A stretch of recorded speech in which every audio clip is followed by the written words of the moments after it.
साहब ने भी अपने बयान में कहा, हाउस के फ्लोर पे कहा उन्होंने, क्योंकि मेरा ऑफिशियल प्रोग्राम था, मैंने राइटिंग दिया था और सबको जब मैंने राइटिंग दिया उस पर, और जब मैंने ये बात वहाँ जब गई तो सुबह जब मैं कल जाने लगा तो पुलिस वालों ने मना कर दिया, मेरे स्टाफ को भी मना कर दिया और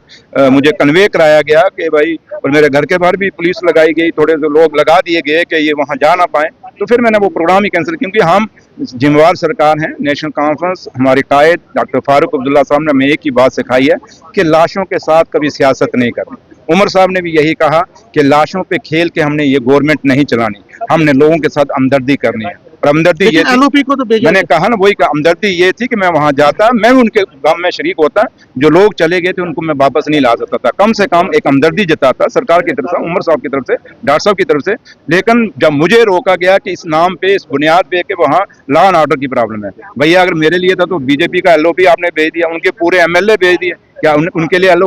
लिए लॉ एंड ऑर्डर था? इसका मतलब कि आज ये कुछ ऑफिसर आज भी, और बीजेपी लाशों पे सियासत कर रही है, लाशों पे सियासत मत करिए। आपको लगता है कि इससे फिर एक बार जो लॉ एंड ऑर्डर है उसको स्टेट के अंदर, ड्यूटी के अंदर, हम तो बार बार कह रहे हैं, इसीलिए तो कह रहे हैं, क्योंकि आज अगर कोई जान जाती है तो उसकी जिम्मेवारी कितनी है सरकार की, क्योंकि हम चुने हुए लोग हैं, हमें लोगों ने चुन के भेजा हुआ है और हमारी जिम्मेवारी बनती है। लेकिन जब पुलिस हमारे कंट्रोल में नहीं है, पुलिस हमारे,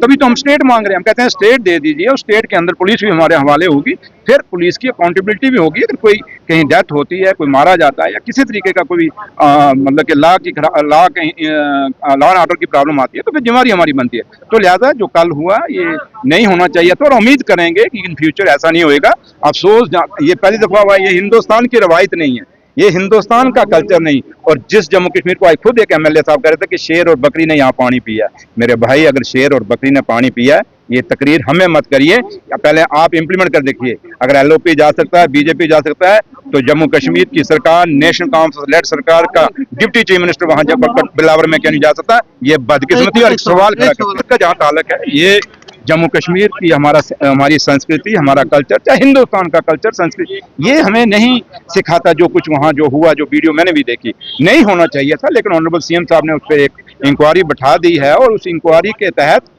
सब कुछ देखा जाएगा। जिसने भी गलती की है उसको, मेरी बात सुनो, एलओपी साहब को बोलो कि आपकी खुशकिस्मती है कि आप जीत के आगे मोदी साहब के नाम पे, जिस दिन अपने पाँव पे खड़े होके आओगे, अपने नाम पे खड़े होकर, जैसे नेशनल कॉन्फ्रेंस के लोग अपने पैरों पे खड़े होके आए हैं, हमारे लीडर अपने पैरों पे खड़े होके आए हैं, डॉक्टर फारूक अब्दुल्ला साहब को बैसाखियों पे खड़े होके यहाँ नहीं आए। नहीं सुनिए ना वो एलिगेशन, क्योंकि लोगों से जीत के आए तो उनको लोगों की आवाज सुनाई दे। उमर अब्दुल्ला सरकार, डॉक्टर फारूक अब्दुल्ला साहब, हम उनके डायरेक्शन पे हम चलते हैं। हमारा एक ही चीज सिखाई गई है कि लाशों पे सियासत मत करो। और ये जो कर रहे हैं, जो कभी वहां अगर फैशन शो का जिक्र कर रहे हैं, ये एक बेहुदा बयान है जिसको जितना स्ट्रांगली हो सकता है हम कंडेम करते हैं।